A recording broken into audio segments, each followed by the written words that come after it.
아멘.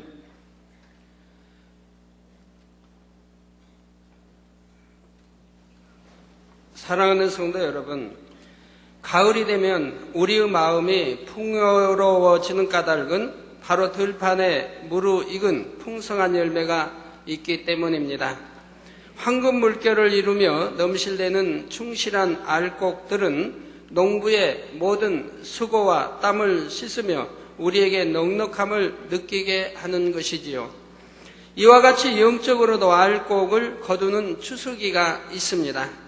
잎이 무성한 여름에는 알곡인지 아닌지 알 수 없지만 가을이 되어 추수할 때는 알곡과 죽정이가 자연스럽게 구분이 되지요.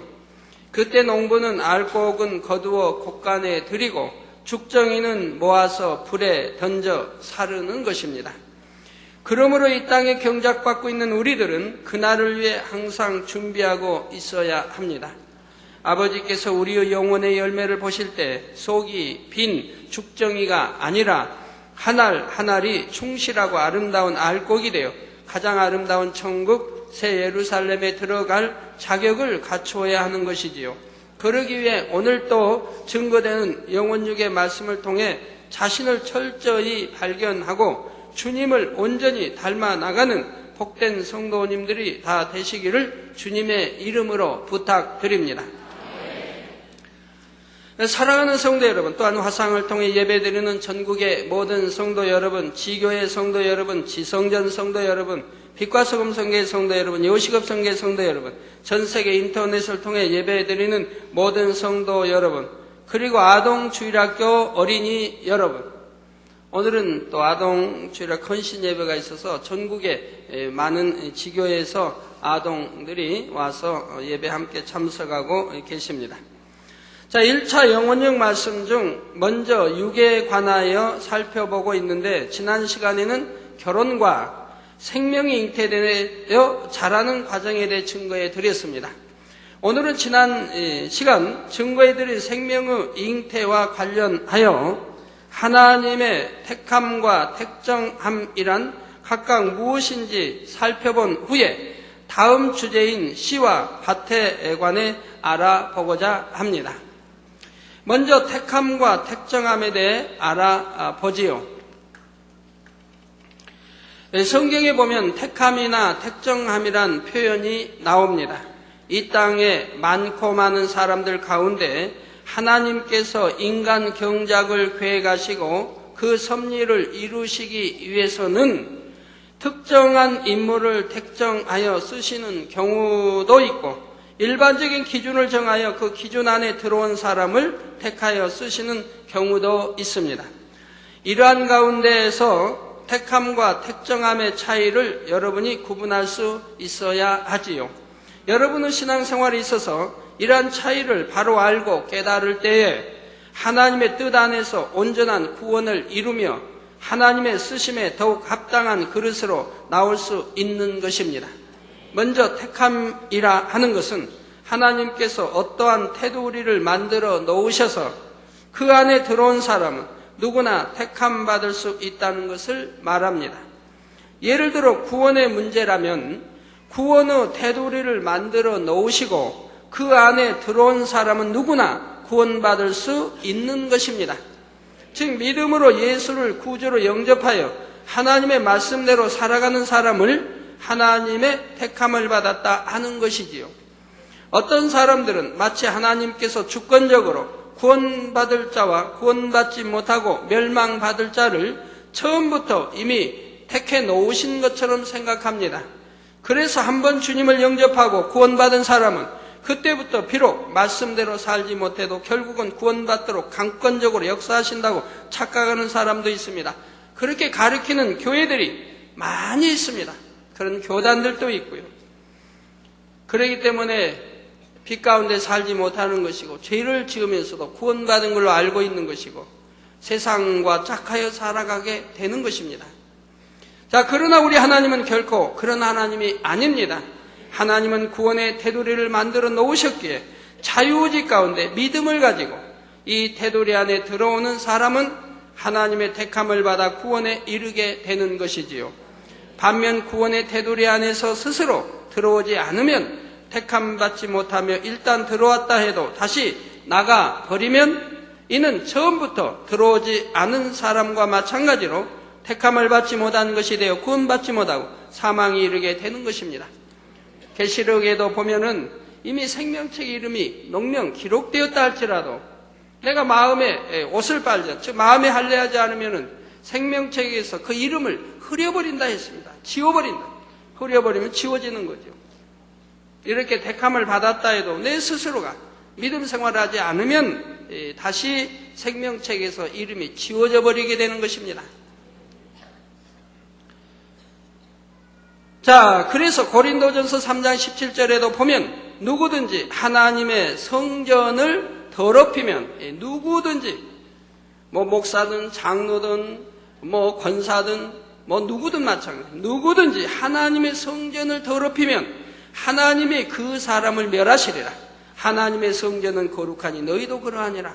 여기서 하나님의 성전은 성령이 계신 내 마음 안에 내주하 계신 내 마음을 지금 성전이라고 하는 것입니다. 이 성전을 더럽히면 하나님이 버리신다고 말씀하는 거지요. 또한 히브리서 6장 4절에서 6절에는 한번 비침을 얻고 하늘의 은사를 맛보고 성령에 참여한 바 되고 하나님의 선한 말씀과 내세의 능력을 맛보고 타락한 자들은 다시 새롭게 하여 회개케 할 수 없나니 회개형을 주시지 않는다 이 말입니다.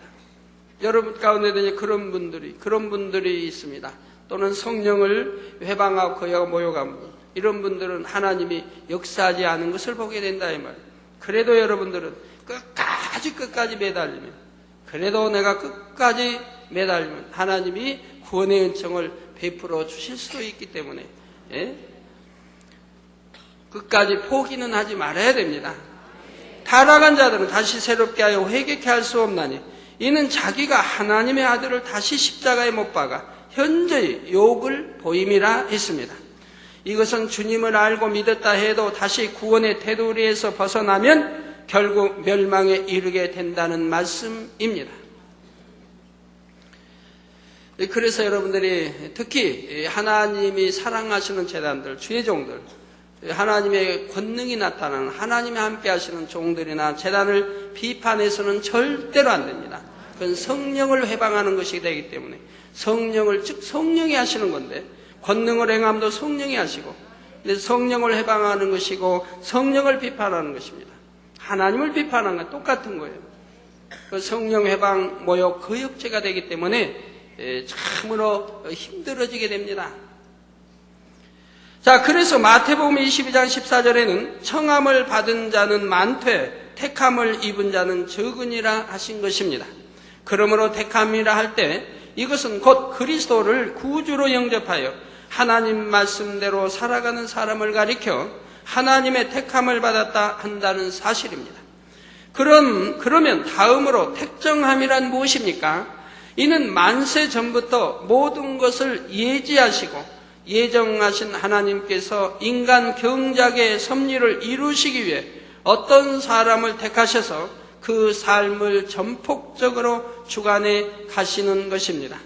예를 들어 믿음의 조상으로 세우신 아브라함이나 이스라엘의 머리가 되게 하신 야곱, 출애굽을 위해 택하신 모세 등이 바로 하나님의 섭리에서 큰 사명을 감당하기 위해 택정함을 입은 사람들이지요. 또 로마서 1장 1절에 예수 그리스도의 종 바울은 사도로 부르심을 받아 하나님의 복음을 위하여 택정함을 입었으니 하신 대로 사도 바울 역시 신약시대 복음 전파를 위해 택정함을 입은 사람입니다. 특별히 이방인을 구원하기 위한 이방인의 사도로 택정함을 받게 되었지요. 세상 모든 것을 미리 아시는 하나님께서는 경작의 섭리 가운데 어느 시점에 이르면 어떤 중심과 마음을 가진 사람이 태어날 것을 아십니다.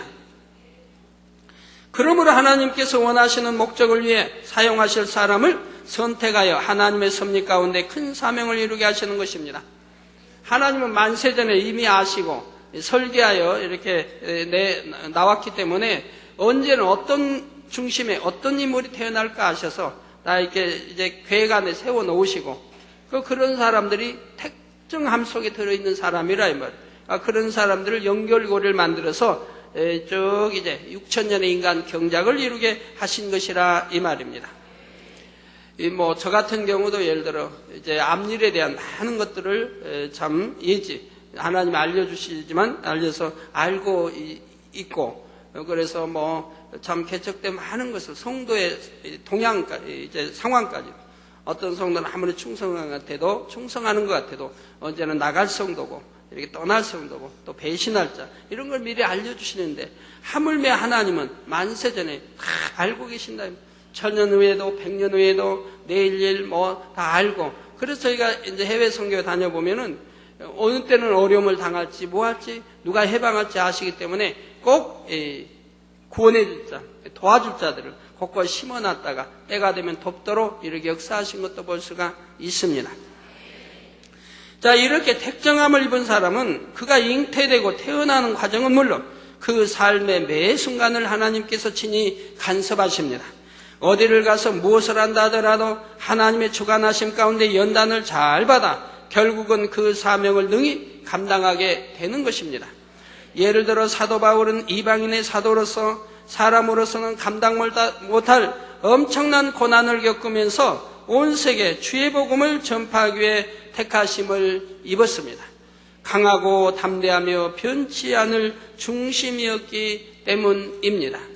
또 신약 성경 서신서의 대부분을 기록하여 하나님의 뜻을 세상에 전하는 귀한 사명도 있었고, 그러기 때문에 그는 이미 어릴 때부터 하나님께서 그 성장과 교육, 하나님을 만나는 것까지 다 간섭하셨고, 어릴 때부터 하나님의 말씀을 철저히 배우고 당대 최고의 가말리엘 문화에서 뛰어난 지식을 쌓아 능히 감당할 수 있는 그릇이 되게 하셨던 것입니다. 제가 중동에 이렇게 이제 가게 되는 이유도 이제 그 중에 하나입니다. 하나는 중동에서 가장 저희 대성령과 저희를 도울 자를 하나를 뽑아 놓으셨어요. 하나를 택해 놓으셨어요. 근데 그는 이제 하나님 중심을 보셨다. 중심과 모든 것을 보시고 하나를 가장 이제 끝까지 변개하지 않고 우리를 도울 자. 앞으로는 장차는 이스라엘과 관계, 중동 열왕들과 관계, 주님 오실 때까지 변치 아니하고 우리 도울 자를, 하나님은 그 중심을 보시고 하나를 뽑아 놓으셨다 이 말이에요. 그리고 저를 만나게 하시고, 그리고 또 만나게 하셔서 그에게 믿음을 심어주고 성장하게 이렇게 역사해 가시는 것을 보게 됩니다. 자, 또 세례 요한의 경우는 어떠합니까? 그 역시 하나님의 택정하심 속에 잉태도 하나님께서 간섭하시고 어릴 때부터 남다른 삶을 살도록 주관하셨습니다. 광야에서 홀로 거하면서 세상과 접하지 않고 약대 털옷을 입고 허리에 가죽띠를 띠고 음식은 메뚜기와 석청을 먹으면서 주님의 길을 예비하는 사명을 맡게 하셨던 것입니다. 바로 세례 요한도 우리 흠과 티, 전혀 원죄 자범죄가 없는 우리 예수님의 길을 예비하셔야 하기 때문에 그도 흠과 티가 없도록 바로 그 성장 과정까지도 하나님이 이렇게 주관하신 것을 본다. 어렸을 때는 뭘 합니까? 하나님이 그렇게 주관해 가시니까 바로 광야에서 성장하면서 메뚜기와 석청을 먹고 자라더라. 우상이었던 재물을 먹지 않기 위해서.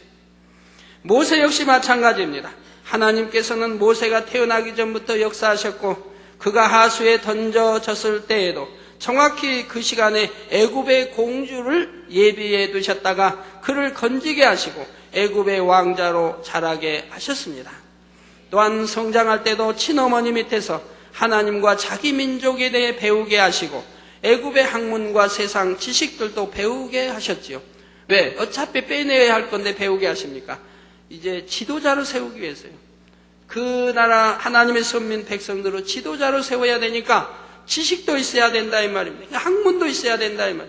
그래서 많은 것을 배우고 통달하게 하시는 것을 보게 됩니다. 또 때로는 싸워야 하기 때문에 또한 그런 거에도 통달하게 하시는 걸 보게 되더라 이 말입니다. 그러다가 하나님의 뜻 가운데서 40년 연단을 받은 후에 호렙산 떨기나무 불꽃 가운데서 부르셔서 이스라엘 백성을 가나안 땅으로 인도하는 지도자의 사명을 맡기셨던 것입니다.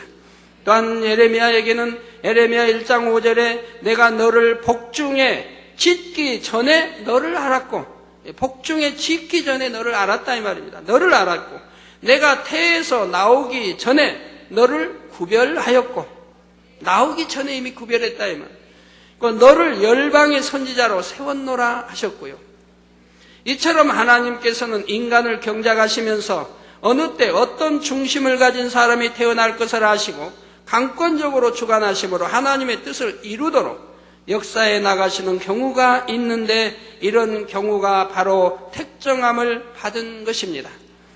여러분이 택함과 택정함에 대해 밝히 깨달으시려면 하나님의 예정하심에 관해 이해하셔야 되는데, 여기에 대해서는 다음 기회에 자세히 설명해 드리도록 하겠습니다. 사랑하는 성도 여러분, 이제 다음으로 설명드릴 분야는 씨에 관한 내용입니다. 씨. 첫 시간에 생명의 씨에 대해 간략히 살펴보았는데, 여기서는 하나님께서 씨를 주신 섭리와 연결하여 설명드리도록 하겠습니다. 하나님께서는 남자에게는 정자, 여자에게는 난자라는 씨를 주셨습니다. 이 씨를 통해 하나님께서는 이 땅의 인간 경작의 역사가 계속 이어져 나갈 수 있도록 섭리하신 것입니다. 남자 씨는 남자가 능력이 있어서 이 정자 씨를 만들었습니까? 여자 씨는 능력이 있어서 난자를 만들었습니까, 여러분이? 아니잖아요. 하나님이 처음부터 아담 하와에게 이 생명의 씨를 주셔가지고 그것이 쭉 이어나오도록 역사해 주셨다 이 말이에요. 그러니까 이 생명의 씨로 되어 잉태되어 여러분이 나온 것인데, 곧 그러므로 하나님이 거기에도 아버지요 또 영을 주셨으니 영의 아버지도 되신 것입니다. 농사를 지을 때도 마찬가지입니다. 농부는 농사를 짓기 위해 땅에 씨앗을 뿌리지요. 이 씨앗에는 어린 식물로 자라날 부분과 식물에 자라는 데 필요한 양분을 저장하고 있는 부분으로 나누어집니다. 그리고 씨앗에서 싹이 트는 과정에는 적당한 수분과 온도, 빛과 산소 등이 필요하게 되지요. 이렇게 식물의 씨앗이 밭에 뿌려져 알맞은 환경에서 싹을 틔우고 자라서 열매를 맺는 과정과 같이 사람의 씨도 비슷한 과정을 거쳐 새로운 생명체가 나오는 것을 볼 수가 있습니다.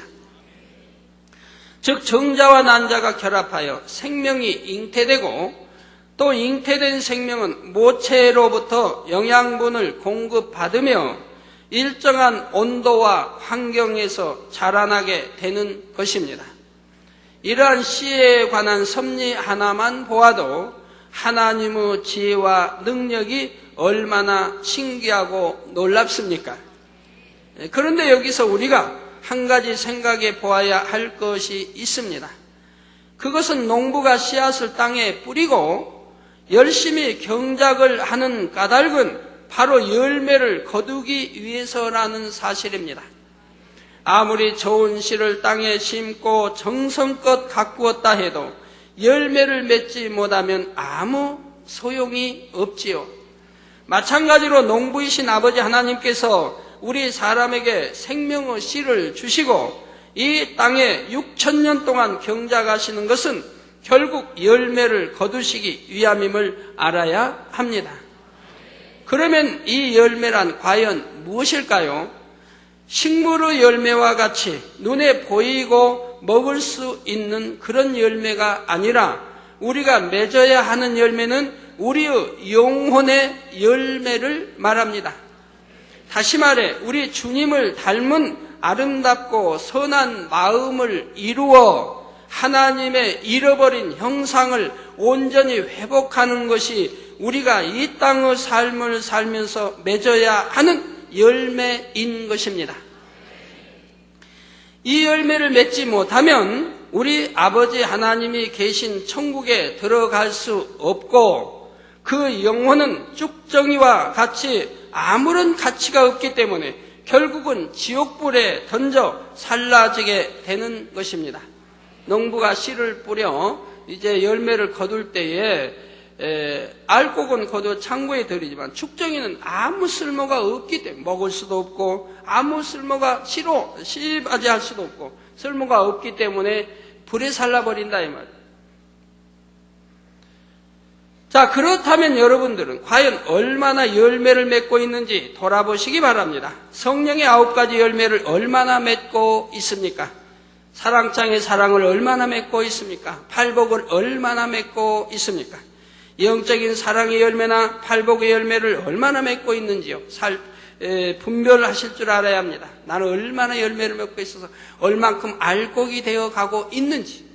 우리가 하나님께서 원하시는 아름다운 열매들을 주렁주렁 맺을 때 정령이 그 삶이 가치로운 것이며 아름다운 천국에 들어갈 수 있음을 기억하시기 바랍니다. 사랑하는 성도 여러분, 이제 살펴볼 분야는 밭에 관한 것입니다. 앞에서는 식물의 씨앗이 밭에 떨어져 자라는 것처럼 정자와 난자가 결합함으로 새로운 생명체로 자라날 수 있다 했습니다. 그런데 여기서 설명할 밭은 그런 육적인 의미가 아니라 영적인 의미로서 사람의 마음을 뜻합니다.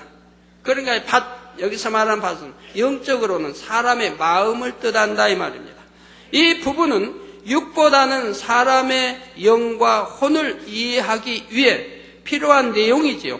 성경에도 보면 흙으로 지음받은 사람의 마음을 밭으로 비유하신 대목이 나옵니다. 마태복음 13장 3절에서 9절에 보면 예수님께서 사람의 마음을 옥토, 가시떨기밭, 돌밭, 길가밭으로 나누어 설명하셨습니다. 그러면 이러한 밭, 즉 사람의 마음은 어떻게 형성되는 것일까요? 여러분의 밭은 어떻게 형성되었을까요? 여러분의 마음은 어떻게 형성되는 것일까요?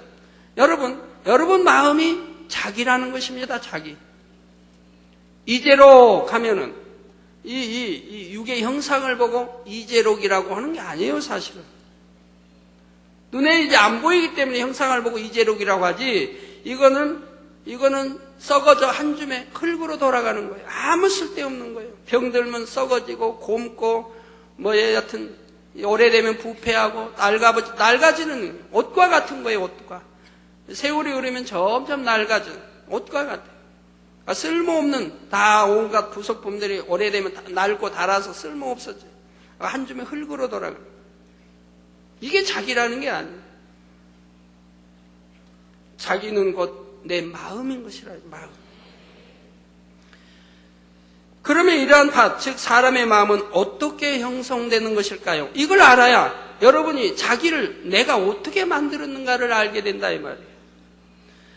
자동차를 만든 사람은 자동차가 고장났을 때 바로 알게 됩니다. 무엇이 어떻게 하여 고장났는지 자동차를 만든 사람은 안다 이 말이에요. 집을 지은 사람은 그 집에 대해서 압니다. 만약 집을 지은데 아주 싸구려 재료로 갖다가 어떻게 썼더니 어떻게 문짝이 고장나고 못질을 했는데 그냥 대충 못 박았더니 뭐이 빠진다든가 어떻게 어디가 세면을 갖다가 제대로 배합을 해야 되는데 돈 아끼느라고 세면은 조금 넣고 모래는 많이 넣어가지고 부실하게 다 다져져가지고 그냥 부실부실 떨어지고 금이 가고 다 안다 이 말. 집 지은 사람은 안다 이 말. 그러니까 자기 집을 짓는다면 자기 집은 그렇게 안 짓는다 이 말이에요. 탄탄하게 잘 짓지. 집 지은 사람 고장난 것도 알기 때문에 바로 또 고치고 수리하는데도 더 모르는 사람. 전기 배선을 깔고 전기 공사한 사람은 그 사람은 아는 거예요. 다른 사람은 몰라요. 그러니까 전기 배선하고 전기 공사한 사람은 거기 전부 이제 하나의 또 뭘 만들어 놓죠. 도면 여하튼 만들어 놔요. 다른 사람이 그걸 보고 그 이제 찾아서 고장났을 때 고칠 수 있도록 이렇게 또 하지요. 자, 어린아이가 태어날 때 부모로부터 기를 받아 성품이 형성되고 이 성품이 사람의 마음을 형성하는데 중요한 영향을 끼친다는 사실입니다. 혹자는 사람은 핏줄을 타고난다고 하지만 사실은 피가 아닌 기를 갖고 태어나는 것이요. 이 기가 사람의 성품이 되는 것입니다. 말은 그냥 피를 받고 태어난다 하지만 사실은 아니라 이 말이에요. 만약에 피를 받고 태어나서 성공할 사람, 똑똑한 사람이, 지혜로운 사람이 된다고 한다면은 저기 천재의 박사의 또는 천재의 피를 좀 돈 많이 주고 사가지고 그거 주입시키면 되게요?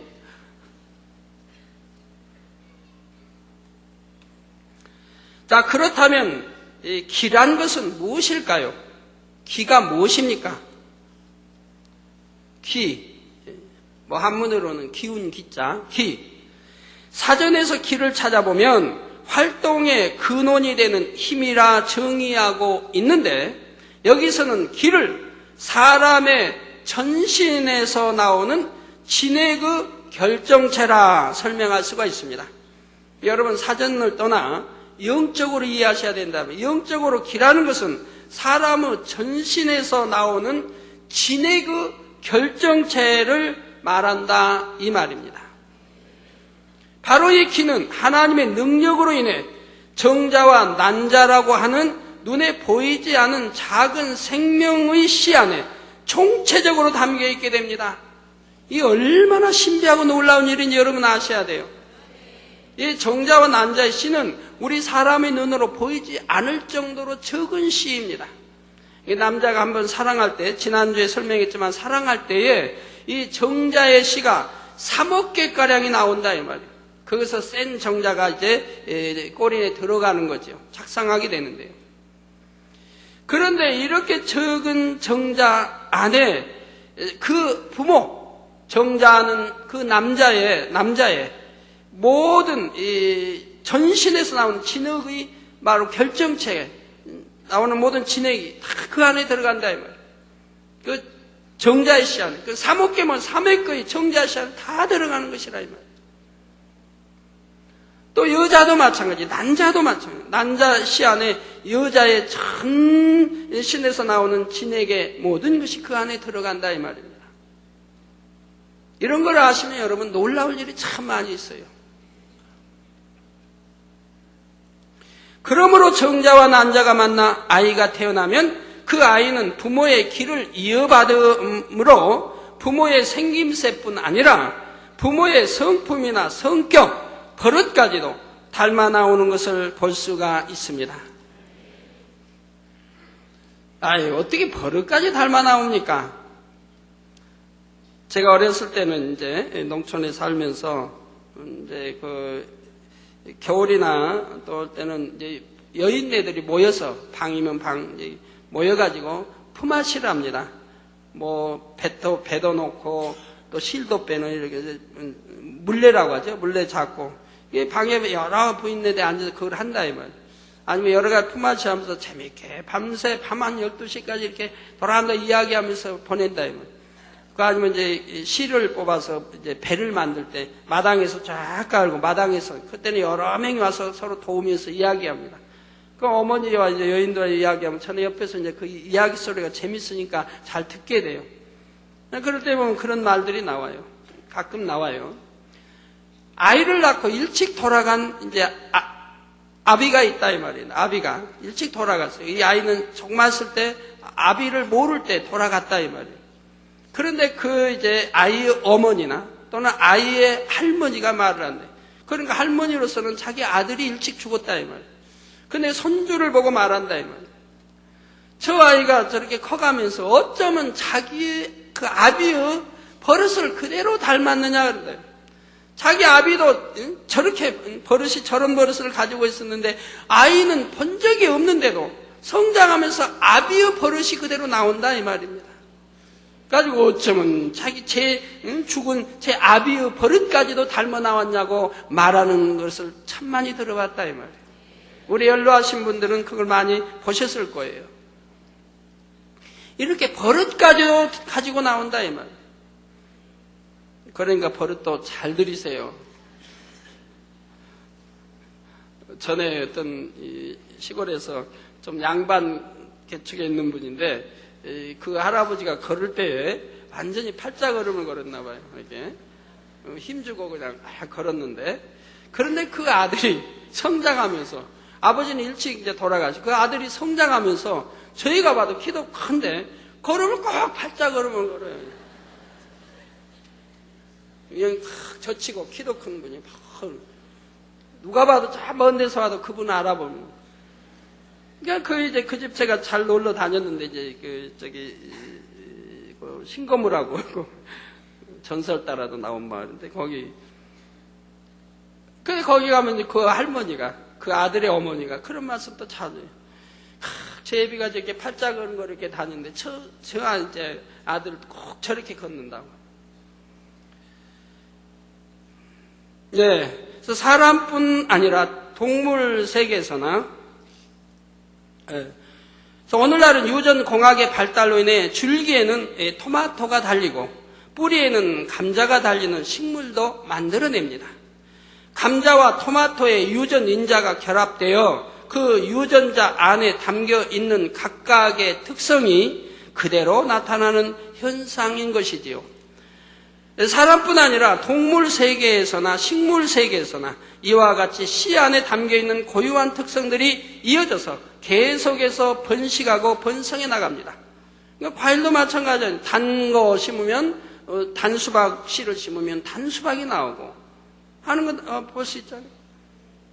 씨도 그래서 큰 거 굵고 아주 참 맛있는 거 심어야 되고. 저희 이제 시골 저희 집에 가면 옛날에 이제 수도가 아니고 하여튼 뭐라고 합니까? 우물 곁에 보면 단감나무가 있는데 저희 아버지가 하도 어디든 가셨다가 이 감은 크고 굵고 달다 그러면 그 단감나무 가지를 베어 가져와서 젖을 붙입니다. 그러니까 자라가지고 열매 이제 감 열만 하면은 그거는 안 달다고 더 단 거 있다고 또 잘라버리고 거기다 젖 붙여요. 그러면 1년, 2년이 지나야 또 단감이 이제 맺히게 돼요. 한 2년, 2, 3년 돼요.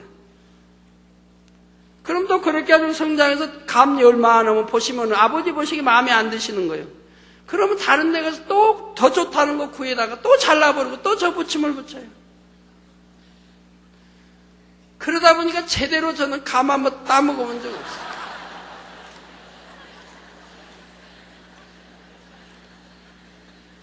그 아버지, 저는 안타깝죠. 이게 자르고 또 하면은 언제 저게 또 참 감을 열리냐고. 그 아버지 앞에, 아버지 좀 놔두시면 안 되냐고 그러면은, 야, 이제는 진짜 이거 큰 감, 단감이다. 이건 아주 씨가 좋다.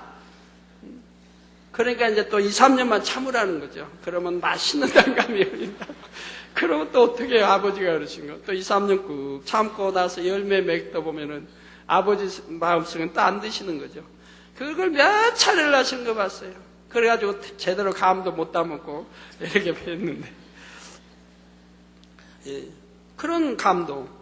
보면은 단감은 심으면 단감이 나오죠. 단감이. 다른 나무에다 젖 붙여도 그 감은 단감이 되는데 온전한 단감불에 나온 것만큼은 되질 않더라 이 말이에요. 그러니까 아버지가 자꾸 바꾸시더라 이 말이에요.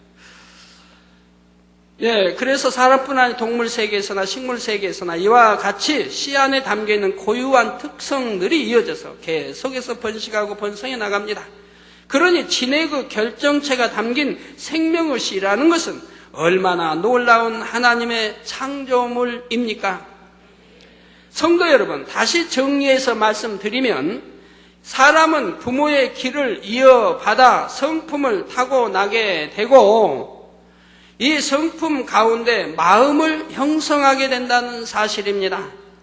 가령 어떤 아이는 날 때부터 온유하고 인내심이 있는가 하면 어떤 아이는 혈기가 많고 조급합니다.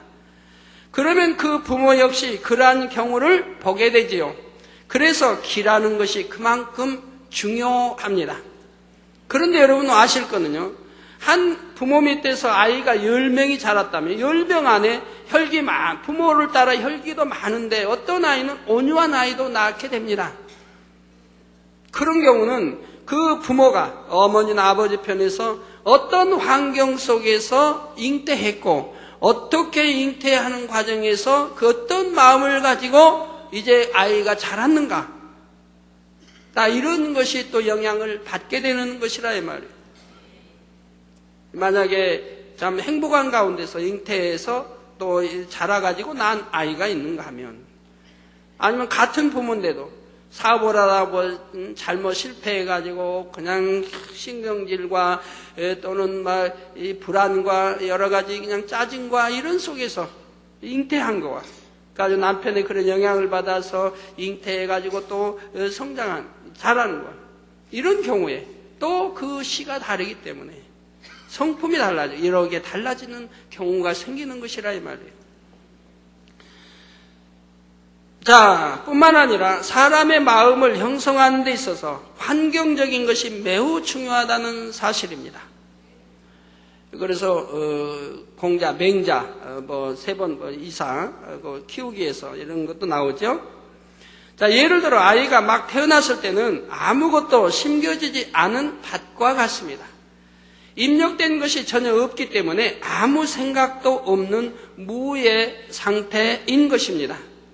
그런데 아이가 자라면서 보고 듣고 접하는 것들을 통해 생각이 들어오기 시작하고 이것이 마음에 심어지게 됩니다.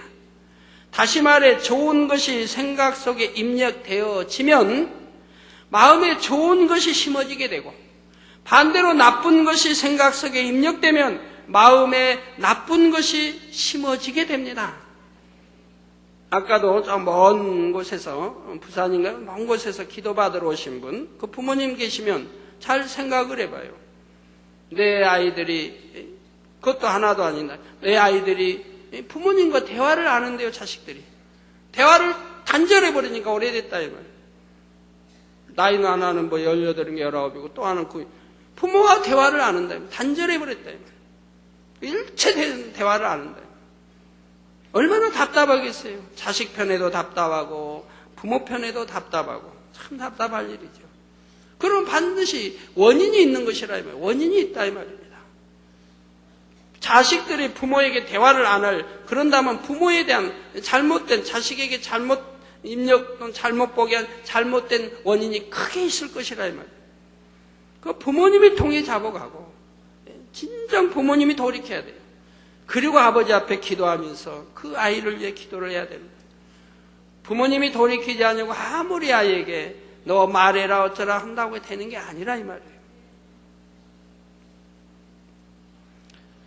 잘못 심겨진 또 잘못 생각해서 자기 마음을 닫아버린다든가 하는 이런 요인들이 있게 마련이라 이 말이에요. 그러니까 눈으로 봐도 좋은 것만 봐야 되고 들어도 좋은 것만, 선한 것만 들으면 좋은 마음이 되어진다 이 말이에요. 나쁜 거 보고 나쁜 거 들으니 나쁜 마음이 된다 이 말이에요. 그러니까 영화를 봐도 이제 하나의 폭력 영화를 보면 내 안에 폭력성이 생긴다 이 말이에요. 그러면 때리는 거 이렇게 보니까 나도 몰래 때리는 습관이 되어진다 이 말이에요. 부모가 맨 싸우면은 나는 커서 저렇게 안 해야지 하면서 내 마음에 폭력성이 길러진다 이 말이에요. 마음이 생겨난다. 안 그런다고 하면서 내게는 생겨난다. 왜? 늘 눈으로 보기 때문에. 그래서 그 자식도 이제 결혼하게 되면 또 주먹을 쓰는 자식이 돼버린다 이 말. 다 그런 건 아니죠. 정말 마음을 절제할 수 있는 그런 사람도 있어서 나는 성장해서 절대 저러진 않아야 되겠다라고 하면 그는 그렇게 실천하는 사람도 있지만 대부분이 본 대로, 들은 대로, 배운 대로 입력되어서 자기 마음을 만들어 가더라 이 말이에요. 그러니까 선한 거 보고 선한 거 듣고 선한 또 책을 봐도 좋은 책을 보고 그래서 나를 만들어 가야 한다면 여러분 자녀들이 좋은 거 보고 하셔야 돼요. 맨 TV에 앉아서 그냥 이런 거나 애들 배워서 그것도 하면 따라서 하면 좋다고 부모가 그냥 박수 쳐주고 야 너 장래가 있다고. 장래가 있긴 뭐가 있는데 자녀들 그렇게 가르칠 거예요? 뭐 끼가 있대나? 마음까지도 변하는 걸요. 내 마음까지도. 자녀의 마음까지도 변해버린다. 거기에 맞춰, 행동에 맞춰 변해버린다. 이 말이에요. 그러니 문제죠. 어려서 성장하는 과정이 너무 중요한데 그 성장 과정이 행동하는 거, 보는 거, 거기에 따라서 내 마음이 또 그렇게 만들어지니 이게 문제라 이 말입니다.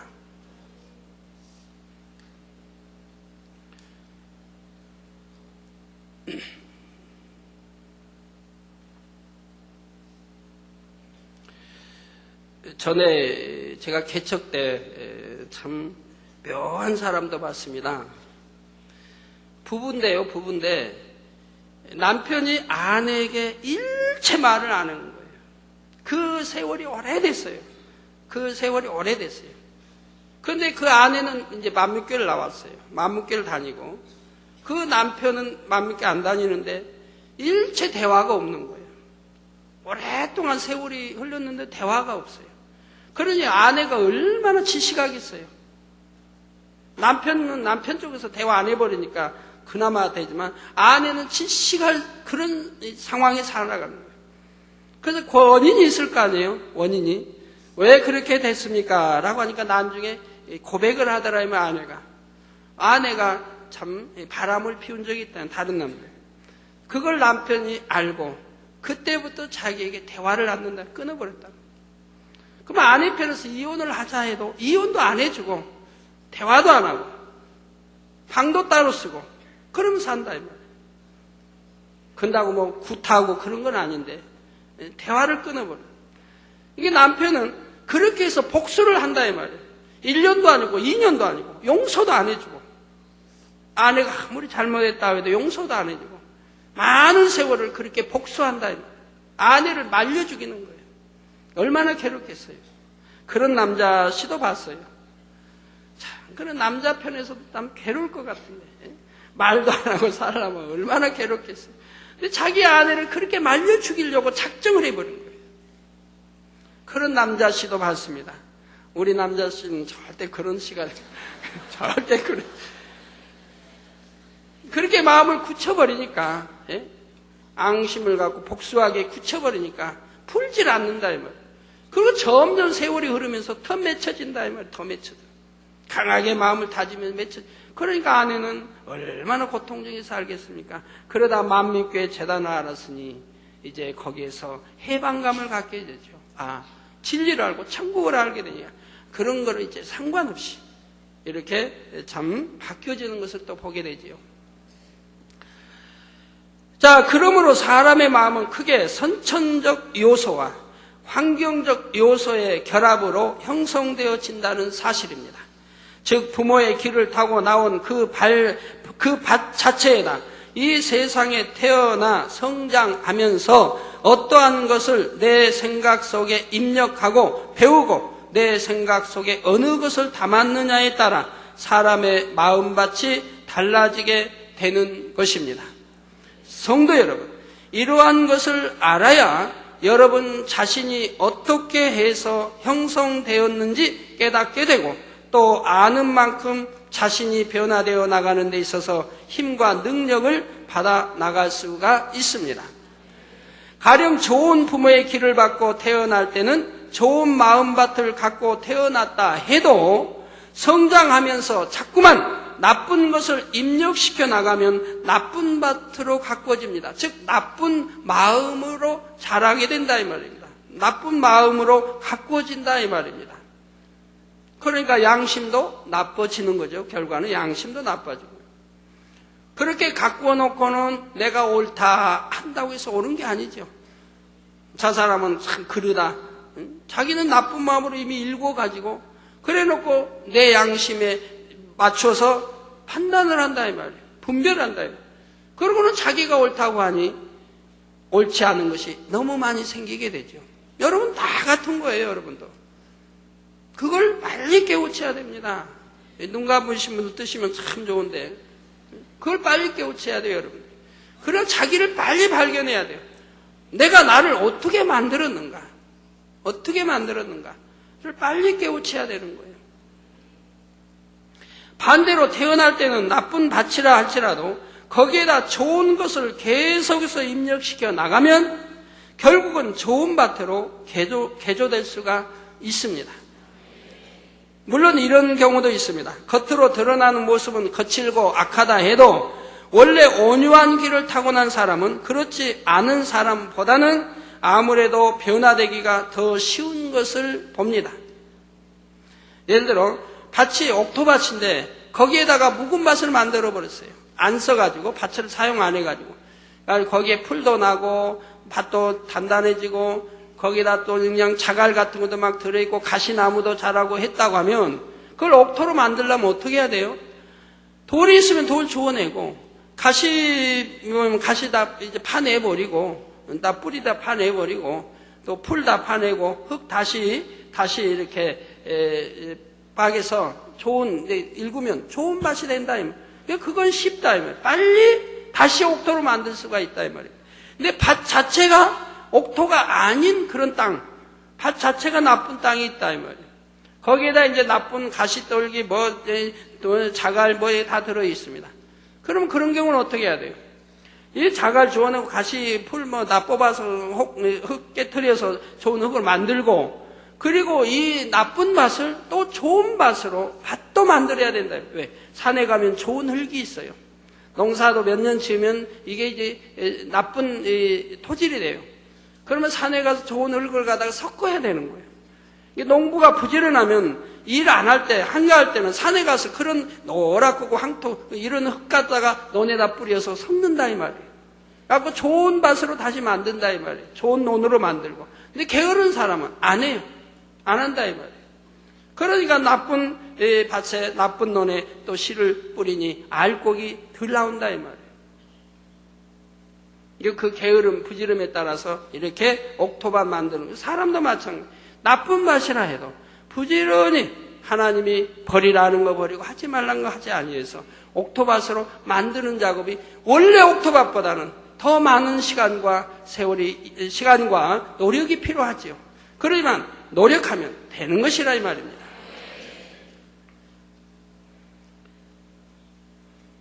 그래서 마음의 근본 토질 자체는 좋기 때문에 자라면서 입력된 나쁜 것들을 뽑아버리고 좋은 것을 자꾸 담아나가면 좋은 밭으로 신속히 바뀌어지는 것입니다. 만약 부모로부터 받은 기 자체가 악하고 거기다 악한 것까지 많이 입력해 놓은 경우는 성결되기 위해 더 많은 기도와 금식이 필요한 것이고요. 그러나 어떤 경우라 해도 하나님의 능력으로는 못할 것이 없음을 알아야 합니다. 성도 여러분, 그러면 여러분은 주님을 믿기 전에 어떤 마음밭을 가지고 있었습니까? 하나님을 믿고 진리에 비춰보니 얼마나 악한 것이 많던가요? 시기하는 마음, 질투하는 마음, 미워하는 마음, 혈기 등등 심겨져 있었지요. 그런데 주님을 만나서 하나님의 말씀대로 살면 나쁜 밭도 좋은 밭으로 얼마든지 개조될 수 있다는 사실입니다. 어떻게 개조돼요? 농사하는 분이요, 내 밭이 나빠요. 이제는 좋은 밭을 만들어야 되겠는데 더 좋은 흙을 갖다가 자꾸 섞어주고 이렇게 하면 좋은 밭이 된다는 걸 알아요. 근데 어떤 다른 분이 이제 농사에 초년병이 와서 이 선배님이 묻습니다. 선배님, 우리 밭이 이렇게 나쁜데 어떻게 해야 좋은 밭으로 만들 수 있습니까? 그러면 선배 입장에서 가르쳐 줍니다. 알기 때문에. 그러려면 부지런해야 돼.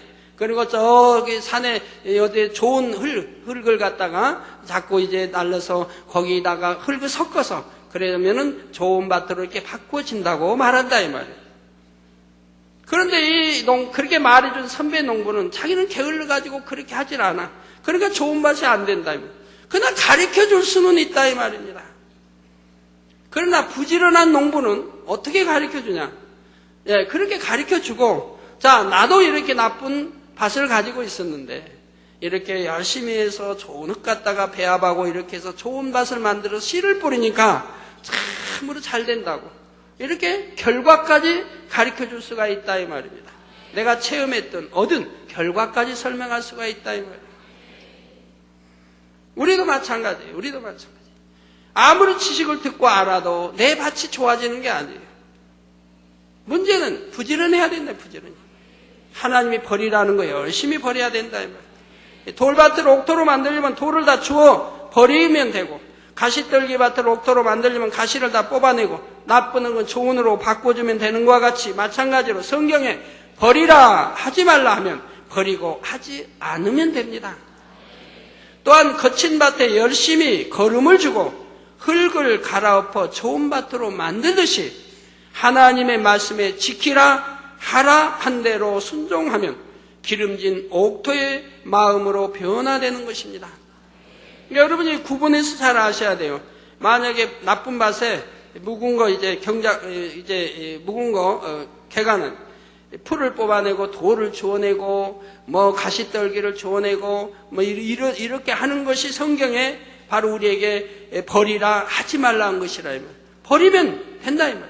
또 하지 말라 안 하면 된다 이 말. 바로 그것이 이제 경작하는 거네 마음에. 그런데 이제 이 밭 자체, 원래 밭 자체를 또 옥토로 만들어야 된다면 옥토로. 원래 근본 자체, 부모의 길을 받아 나온 근본 자체도 옥토로 만들.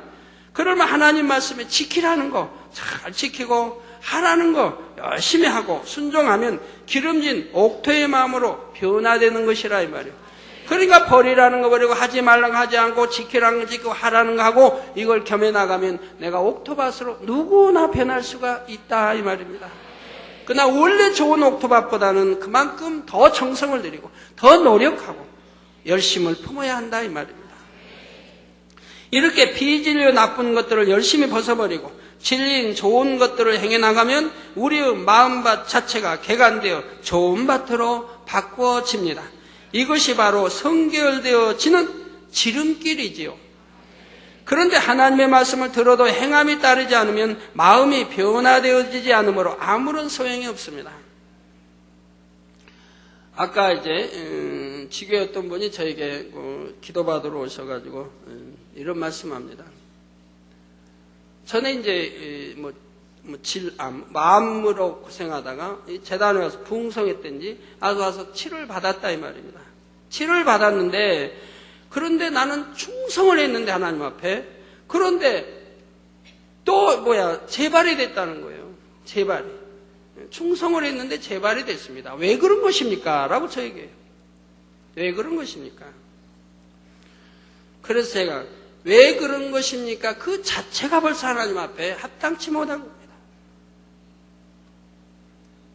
늘 단에서 설명하지요. 사도 바울은 하나님을 위해서, 주님을 위해서 온갖 욕을 먹고 매를 맞고 감옥에 갇히고 그 많은 핍박을 받아요. 줄이고 먹지도 못하고 자지도 못하고 강도 만나고 바다에 사람들이 일주일을 보내기를 몇 번씩 하고 그 주님을 위해서 그렇게 고난의 길을 가요. 그러면서도 한 번도 하나님 앞에 나는 이렇게 주를 위해서 충성하는데 왜 내게 이런 시련이 옵니까? 고난이 옵니까? 핍박이 옵니까? 라고 해본 적이 없다 이 말이에요. 매를 맞고 피를 흘리고 감옥에 갇혀도 하나님 앞에 찬미를 했고 밤중에도 기도를 하고 찬미를 드렸다. 그 오직 감사했다 이 말입니다. 오직 감사했다. 금요철야 때도 어떤 분 좀 아프다고 이렇게 아팠는데 하고 저한테 말씀. 그런데 기도받. 그리고 제가 철회하는 모습을 여기 성가대에 앉아있는데 철회하는 모습을 봤어요. 완전히 그 얼굴의 모습이 죽을 상의 모습이에요. 기쁨도 하나도 없고 행복도 하나도 없고 은사 집회니까 은사 저기 아픈데 앉아있지도 아니하고 깨달아봐야 된다 이 말입니다. 깨달아봐야 된다. 내가 청렴한 하나님을 믿는 믿음의 씨가 있는가 믿음이 있는가 깨달아봐야 된다. 내가 죽음 상황이 있어도 기뻐해야 할 텐데 다니엘이나 세 친구나 누구든지 내가 주를 위해 하나님을 위해서 사자밥이 되고 풀무불에 들어갈지라도 그들은 찬미하고 기뻐했다 이 말입니다. 하나님을 위해서 내가 생명을 주는 것. 그런데 하찮은 거 하나 가지고도 기쁨을 잃어버리고 행복도 잃어버리고 내가 그래서 철회하면서 유심히 살펴봐서 성가대 이쪽에 앉은 거예요. 얼굴에 기쁨 자체가 없어요. 은혜 자체가 없어요. 왜 깨우치지 못합니까? 또 은사 집회니까 환자 특별히 또 전주에 말했으니까 환자석에 앉으면 특별히 가서 제가 또 기도해 드릴 텐데 아니더라 이 말이에요. 찾아봐도 없고 남쪽이 여기 앉아 계시더라 이 말이에요. 아까 왜 나는 충성했는데도 이렇게 아픕니까? 얘기하신 분이. 그래서 제가 그분에게 물어봤어요. 어떻게 충성을 했습니까? 전도는 몇 명을 했습니까? 한 명도 안 했다는 거예요. 내가 암을 치료받았다면 하나님께 만난 사람마다 영광 돌릴 거 아닙니까? 나는 하나님만 이렇게 치료받았노라고. 그 다음에 일같이, 더군다나 시골인데, 농사 짓는 시골인데, 일가 친척과 얼마나 많은 사람들을 전도했어야 할 거 아닙니까? 근데 전도를 한 명도 안 했다고 말씀하신다, 이 말이에요. 저도 저 치료받고 얼마나 많은 사람 전도했는데요. 그 수를 헤아릴 수가 없어요. 저도 하나님 만나 치료받았기 때문에 내 형제, 조카, 가족, 일가, 친척 수도 없이 많이 전도했다 이 말이에요. 그 수많은 영혼 전도해서 구원에 이르게 했다 이 말입니다. 하나님 앞에 나는 충성했는데도 왜 이렇게 아픕니까 하신 분이 지금까지 전도 하나를 안 했다고 한다면은 무엇이 충성이냐 이 말입니다. 무엇이 충성이냐 이 말이에요. 기관장을 해도 구역장을 해도 전도할 것이고 영혼 구원했을 텐데, 또 일가 친척이고 주변에 얼마나 많은 시골에 그 순박한 분들 많이 전도했을 텐데 전도하지 않았다. 그러면 답이 나와버리기 때문에 더 이상 제가 할 말이 없다 이 말이에요. 왜 하나님이 또 예매나셔야 했는가? 답이 나와버린다. 너는 내가 너를 살려줬더니 너는 나를 위해서 뭘 했느냐? 내 핏값을 찾았느냐? 영혼을 사랑했느냐? 죽어가는 영혼을 너는 전도해서 구원에 이르게 했느냐? 우리 아버지 하나님 물으신다고 하면 무엇이라고 내가 충성했다고 답을 해야 되느냐 이 말. 할 말이 없는 거 아니겠어요? 할 말이 없는 거. 우리 여러분 이제 지역장 중에 여러분이 이미 아시는 분 열심히 돈 버는데 돈을 잘 벌죠. 한 달에 11조 80만 원 100만 원짜리 이런 돈 버는 열심히 하신 분이에요. 전에 하나님 일하다가 안 하고 이제 환경도 그렇고 돈 벌어야 하기 때문에 돈 열심히 벌어서 그렇게 하셨다 이 말이에요. 한 달에 1,000만 원씩은 7, 800, 1,000만 원씩은 벌었다 이 말이에요. 근데 이분이 암이 걸리고 이제 암이 전이까지 됐다 이 말이에요. 그럴 때 저에게 찾아왔을 때 제가 회개하라고 했더니 회개하라. 충성하지 못한 거 회개하라. 회개거리 차라. 이분이 하나님 앞에 충성하지 못한 거. 그럼 그분이 충성 못했겠어요? 다른 부장도 하고 또 헌금 잘 내고 다 했는데 그러지만 하나님은 충성하라는 거예요. 네 주어진 사명 버린 거 회개하고 충성하라. 그러니까 그분이 와서 이제 하나님 잘못했습니다. 내게 다시 지역장 사명 주시면 나는 열심히 감당하겠습니다. 이제 옛날처럼 다시 아버지 앞에 충성하겠습니다. 통에 자복하고 저희 와서 기도받았을 때 바로 치료가 돼버렸다. 암과 전이 된 것이 치료돼 버렸다. 그러니까 지금은 충성하는 지역장 되고 열매 내는 지역장 되지 않았습니까? 어찌 우리가 하나님 나라를 위해 사는데 아버지가 가만히 있겠습니까? 하나님 나라를 위해 충성해 보세요. 자녀들까지도 하나님이 책임져 주시고 훌륭하게 키워주신다는 사실을 여러분 아셔야 합니다. 내가 하나님 나라의 은혜를 받고도 충성하지 않으니 자녀들도 빗나가는 것이죠. 아픈 것이지. 아버지 앞에 충성해 보세요. 자녀들도 하나님이 친히 키워주시는 거예요. 이 충성이라는 게 뭔지 아셔야죠. 내가 성결돼야 되고 그리고 영혼을 구원해야 되고 그 영혼들에게 잘 물을 먹여서 잘 천국에 좋은 천국 가도록 키워야 하고 다 이런 것이 충성 아닙니까? 자, 그래서 하나님 말씀을 들어도 행함이 따르지 않으면 마음이 변화되지 않으므로 아무런 소용이 없습니다. 오히려 안다고 하는 지식으로 교만해질 뿐이지요. 그러므로 아버지 하나님께서 원하시는 것은 실제로 진리를 행하고 악을 버려서 마음을 변화시켜가므로 우리 주님과 같이 100% 진리로만 채워진 옥토와 같은 마음을 이루는 것입니다. 결론을 말씀드립니다. 사랑하는 성도 여러분, 오늘은 이 땅에 많고 많은 사람들 가운데 하나님의 택하심과 택정함이 무엇인지 살펴보았습니다.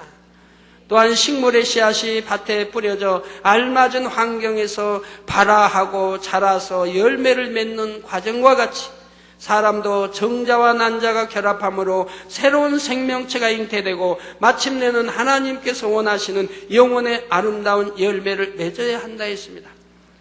남녀가 결합하여 정자 난자의 이제 남녀가 사랑함으로 정자와 난자 결합하여 이제 착상돼 생명 잉태도 나오는 것과 같이 우리 사람은 바로 우리 사람과 우리 주님과 결혼을 해야 되는 거예요. 그 결혼이 무엇이냐? 바로 믿음이 결혼이에요. 믿음으로 결합되게 하나 되게 한다. 이 믿음이 우리 주님과 나 사이에 결혼을 하게 하는 것이라. 믿음으로 하나. 그래서 주님은 신랑이 우리는 신부가 된다. 바로 이 믿음이 생명이라 이 말이에요. 생명이시라 이 말이에요. 이 믿음으로 인해서 우리가 생명의 씨를 얻는 거죠. 성령도 받게 되고. 그래서 우리가 이게 믿음의 씨로 성장하는 과정이 뭡니까? 곧 하나님의 말씀과 성령이랍니다. 성령과 하나님의 말씀으로 우리가 이게 물과 성령으로 거듭난다. 물, 즉 하나님 말씀과 성령으로 우리가 자라나게 된다 이 말입니다. 바로 이 믿음으로, 이 믿음의 씨로 주님과 우리 사이에 결합이 되는, 하나 되는 것이라. 이게 신랑 신부로 결혼하는 것 같은 것이라 이 말이에요. 여러분 결혼 잘했습니까? 얼마나 결혼을 제대로 했는지 내가 이 믿음으로 측정할 수가 있는 거죠. 결혼을 잘했는지 못했는지. 물론 결혼한 거야 잘했죠. 정말 만왕의 만주의 주이신 신랑 하나는 잘 만났는데 문제는 신부가 부실한 거죠. 신부가 신랑을 믿지 못하고 신랑을 의심하고 구세주인 것도 의심하고 그게 이러니 문제죠. 신랑이 저기 천국에다가 너무너무 아름다운 집 지어놓고 신부 데려가려고 준비하고 있다 해도 안 믿고 이 세상이 좋다고 세상만 사랑하고 살아가고 이게 문제죠. 그래서 마침내 하나님 원하시는 영혼의 아름다운 열매를 맺어야 한다 했죠. 그리고 우리의 마음밭을 열심히 개간하여 옥토로 만들기 위해서는 범사에 진리로 생각하고 진리의 말씀대로 행해 나가는 것이 중요하다는 것을 말씀드렸습니다. 이런 말씀들을 통해 자기를 발견하고 자기를 매일매일 변화시켜 나가는 사람에게 아버지 하나님께서는 축복의 말씀을 주십니다. 호세아 10장 12절에 너희가 자기를 위하여 의를 심고 긍휼을 거두라. 지금이 곧 여호와를 찾을 때니 너희 묵은 땅을 기경하라. 마침내 여호와께서 임하사 의를 비처럼 너희에게 내리시리라. 이 말씀처럼 하나님의 긍휼하심과 의로우심이 여러분들에게 빛처럼 내리심으로 모두가 아름다운 알곡으로 나와 아버지의 보좌가 계신 새 예루살렘에 들어갈 수 있기를 주님의 이름으로 축원합니다. 성도 여러분, 이제 어떤 분들은 치료받은 분이 혹 있는 일이에요. 재발은 병원에서는 치료하고 수술해도 재발이 대부분 다 재발되지 그 중환병들은 또 수술하고도 죽기도 하고 오히려 더 성해버리기도 하고 이런 게 얼마나 많아요. 근데 우리 하나님은 그러지 않으신데 문제는 혹가나 가끔 이제 말씀하시잖아요. 예를 들어 저기 우리 이규명 장로님 교통사고 지켜주지 않은 이유를 전에 제가 설명해 드렸잖아요. 하나님 말씀해 주셔서 그렇게 신앙생활해서는 안 됩니다. 근데 장로님이 철회를 안 합니까? 기도를 안 씁니까? 다 한다고 하지만 왜 하나님이 지켜주지 않느냐? 그래서는 안 되기 때문에 영적으로 깨어나야 되기 때문에 그걸 통해서 영적으로 깨어나게 한 그것이 복이기 때문에 하나님이 지켜주지 않았다고 말씀하시더라고요. 아까도 말씀드린 두 분 마찬가지입니다. 두 분 다 마찬가지예요. 제가 그 많은 시험과 많은 핍박과 그 많은 시험을 제가 수없이 받아와도 제가 한 번도 단에서 또는 여러분에게 나는 힘들다 하지 아니했으며 하나님 왜 나를 이렇게 충성하는데 왜 이렇게 영혼을 구원하고 하나님 아버지 사랑하고 충성하는데 내게 이런 어려운 일이 생깁니까? 라고 한 번이라도 제가 했다면 여러분들은 저에 대해서 아마 실망하셨을 겁니다. 자, 이러한 말씀을 제가 하는 것은 두 분 외에도 그런 분들이 털어 있기 때문에 깨우쳐 봐야 된다 이 말이에요. 내가 정령이 하나님을 사랑하고 믿고 신뢰하는가? 그런데 오늘 내 영혼을 하나님 불러가신다 해도 감사할 줄 알아야 된다. 왜? 불러와서 난 천국 갈 것이니 감사한 거 아니겠어요? 근데 그러지 못할 때 내 신앙 점검을 해봐야 됩니다. 오늘은 자기에 대해서 마음에 대해서 말씀 들으셨는데 이제는 이 마음이라고는 이건 내가 만들었다 이 말이에요. 내가 자기는 내가 만들었다. 그러니까 부모 탓할 거 없다 이 말이에요. 부모 탓할 거 없어요.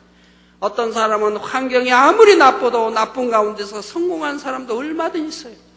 그래서 저기 어디에서 욕난다고 하잖아요. 세상 말이니까 죄송합니다만 개천에서 욕난다고. 옛날에는 환경이 나쁘고 그렇게 가난해도 거기에서 성공한 사람들이 많이 나왔다면 꼭 환경이 좋아야만 공부 잘한 게 아니에요. 우리 마을에 우리 남면에 우리 마을에서 걸어서 한 15분 되는 이웃 마을에 김영천 법무부 차관도 나왔어요. 법무부 차관. 여튼 광주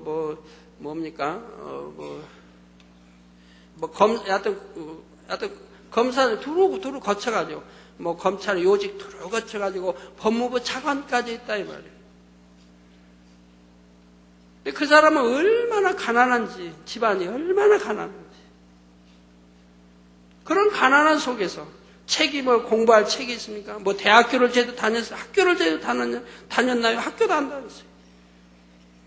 근데 나중에 보니까 그분도 대학교 조선대학인가 다닌 것처럼 이렇게 나왔을 때다만 그분 대학교도 안 다니고 국민학교나 간신히 졸업했나요? 그런데 그분의 일화가 있어요. 일화가. 집을 지키고 있는데, 집을 지키는데 비가 막 쏟아집니다. 여름인지 여름. 부모님들은 다 일터에 나가고 비가 막 쏟아집니다. 그런데 마당에는 이제 그 곡식이 널려 있잖아요. 말에 널어다 덕석 같은 데다 곡식을 널었는데 공부를 하느라고 비가 온 줄 모르고 공부를 하는 거예요. 이게 방문도 열어놓고 더운 때니까 하고 공부를 하는데 비가 그렇게 쏟아져도 그걸 모르고 공부만 하고 있는 거예요. 근데 부모님이 내 아들에 대해서 알기 때문에 이 아들이 이렇게 비가 와도 아마 치울는지 아니면 모르고 있었는지 모르고 급히 돌아보니까 곡식은 이미 비를 다 맞았다 이 말이에요. 근데 그 아들은 공부만 하고 있다. 비가 오는지도 모르고. 결국은 고시에 합격하고 법무부 차관까지 했다 이 말이에요. 민주당 시절에 이제 장면 내가 그때 시절에 법무부 차관 됐어요. 환경 탓할 것도 없는 거예요. 내가 내 마음을 어떻게 만드느냐에 따라서 달라져요. 부모 탓할 거 없는 거예요. 이게 그렇게 탓하시는 분들은 이제 내 탓으로 들어요. 나는 내가 만든 거예요. 마음도 내가 만들어서 내 마음 내가 읽은 거예요. 근데 누구 탓할 거 없다 이 말이에요. 이제 알았으면 나를 이 진리로 개조해 나가서 주님 마음만 내봐요. 주님 마음으로 바꿔봐요. 그러면은 이건 불가능이 없는 사람이 돼요. 앞으로 설명하겠지만 영의 공간 타면은 불가능이 없는 사람이 되는 거예요. 예, 기도하시겠습니다. 말씀 상고하시면서 통성으로 다 같이 기도하시겠습니다. 할렐루야. 주님 은혜와 사랑에 감사를 드립니다. 아버지, 오늘 또 들은 말씀이 믿음이 되고 생명이 되게 축복해 주시기를 원합니다. 아버지, 자기도 자기가 만들었고 자기 마음도 자기가 만들었고 자기가 만들으신 누구 탓하지 말고 부모 탓, 환경 탓하지 말고 오로지 내 탓으로 돌려서 오직 주님이 가르치신 아버지 말씀하신 진리로 나를 개간하여 아름다운 옥토의 마음으로 바꾸어서 주님 닮은 진리로 내 안에 입력시켜 주님 닮은 마음으로 바꾸게 역사해 주시기 원합니다. 좋은 밥 만들어 주님 마음으로 바뀌어지는 아버지 이런 아버지 영의 아름다운 주님 마음 담게 하여 주셔서 참으로 불가능이 없는 하나님의 자녀들이 되게 축복해 주시기를 원합니다. 주여 감사합니다. 우리 주 예수 그리스도 이름으로 기도합니다. 아멘. 여러분, 이 영혼요, 이제 이렇게 말씀을 쭉 또 들으시니까 여러분 좀 뭐 깨우침이 오시나요? 어떤 힐링이 오시나요? 야, 나 빨리 영의 물길 탈 수 있겠다. 이제는 나도 발견하고 육은 어떻게 나왔으며 내 마음 자기라고 하는 자기는 내가 만들었으니까 내가 고칠 수도 있잖아요. 그러니까 발견해서 자기라는 거 없애버리고 이 자기라는 게 좋은 데서 오지 않았잖아요. 맨 안목에 육신에 누구 가르침 받는 것도 진리 사람도 아니고 책을 통해 배우는 것도 모두 자기라고 만든 자기가 너무 잘못된 자기인 거 아니까 사도 바울이 고백한 대로 나는 날마다 죽어지면 내 안에 뭐가 살아요? 진리, 그리스도가 내 안에 그리스도의 마음을 담게 되죠. 그리스도의 마음이 되어지면 성경에 뭐라고 했어요? 내가 무엇이나 구하면 하나님 앞에 내가 무엇이든지 구하면 다 응답해 준다라고 요한일서 3서에도 약속하고 있고 그 외에도 많이 약속하고 계신다. 그래서 불가능이 없는 우리 만민의 자녀들이 되시기를 바라요. 그래서 이런 깨우침이 오셔야 된다. 아, 내가 왜 축복을 못 받고 있구나. 내가 믿는다고 하는데 충성한다고 하는데 내가 왜 이렇게 어려움을 갖고 있는가? 왜 아직도 가난해야 되는가? 왜 이렇게 환경이 이렇게 어두워야 되는가? 왜 풀리질 않는가? 왜 사업을 하는데 이렇게 막혀 있는가? 무엇이 막혀 있는가? 발견해서 수채꾼이 막혔으면 그냥 뚫어버리면 되는 거 아니고 물론 청소 깨끗이 하면은 잘 물이 내려가는 거예요. 그렇지? 여러분 먹는 것도 그래요. 체해봐요. 안 내려가잖아요. 그냥 답답하고 두드리 생기고 온몸이 얼마나 고통스러워요. 안체하고 안체 잘 통해야 되는데 음식물이 잘 통해야 되는데 한 체에도 그래요. 창자 5장 6보다 마찬가지. 완전 기도하겠습니다. 아픈 곳에 손 얹어주시고, 연약한 곳에 손 얹어주시고, 마음에 손 놓고 기도 받으시겠습니다. 할렐루야. 주님 이 시간에 친히 안수해 주옵소서. 머리에서 발끝까지 오장육부, 뼈마디, 신경조직, 세포, 성령의 불로, 창조의, 죄상의 권능으로 태워 영육간에 강건하게 축복해 주시기 원합니다. 예수 그리스도 이름으로 명하노니 원수 마귀 사단은 질병균한 어둠의 세력과 연약함만 물러가라. 성령의 불로, 창조의, 죄상의 권능으로 태움받고 깨끗함을 입으라. 성령의 불로 태움받고 깨끗함을 입어라. 머리에서 발끝까지 오장육부, 뼈마디, 신경절, 세포, 성령의 불로, 창조의, 죄상의 권능으로 태움받고 깨끗함을 입어라. 아버지 시공간 초월하여 역사해 주옵소서. 하늘 공중 것에 잡은 악행들아 물러가라. 그의 사자들도 물러가라. 아버지 또 인터넷을 통해 예배드리는 전세계 하나님의 자녀들과 화상을 통해 예배드리는 전국의 지교회와 지성전회에도 동일하게 역사해 주시기 원합니다. 아버지 하나님, 또 온두라스에 있는 에스테반 한 달 선교사 부인인 마리 한 달, 아버지여 딸 이 시간에 기도받습니다. 주여 친히 사준유에 안수해 주시고 축복해 주시기 원합니다. 아버지 출산 위한 기도를 받습니다. 아버지 또 아버지여 딸이 그 아이의 목에 탯줄이 감겨 있다고 하나 믿음으로 기도받습니다. 아버지 시간에 역사해 주시기 원합니다. 아버지 탯줄도 벗겨주시고 좋은 딸, 가장 좋은 날, 가장 좋은 시간에 순산하게 축복해 주옵소서. 어린아이를 지켜주시기 원합니다. 지혜와 명철 주시고 성령의 감동감화 충만함으로 태아도 산모도 지켜 보호해 주시기를 원합니다. 탯줄도 다 부러지게 하시고 정상이 되게 하시며 좋은 날 좋은 시간에 순산하게 주여 축복하여 주옵소서. 영광 받으옵소서. 아버지 하나님 감사합니다.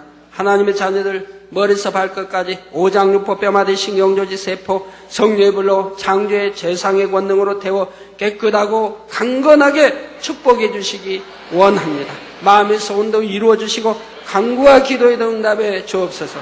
아버지 가정에도 사업대에도 축복하시며 형통하게 축복해 주시기 원합니다. 불통함 물러가라. 형통하게 축복해 주시고 유행성 어떠한 질병균들도 틈타지 못하도록 성령의 불담으로 정문천사로 주님의 불꽃 같은 눈동자로 지켜주시기 원합니다. 하나님의 자녀들 가족 아버지 일터를 지켜주옵소서. 감사합니다. 러시아 아버지의 송해 준비에도 함께 하시고 축복해 주옵소서. 감사합니다. 우리 주 예수 그리스도의 이름으로 기도하옵나이다. 아멘. 모두 자리에서 일어나시면 단장님께서 축도해 주시겠습니다.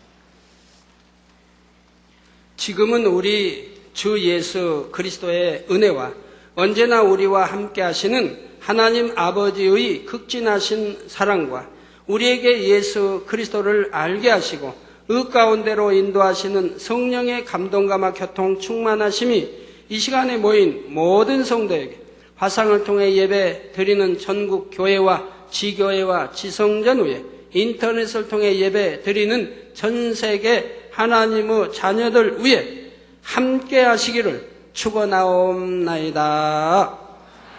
아멘.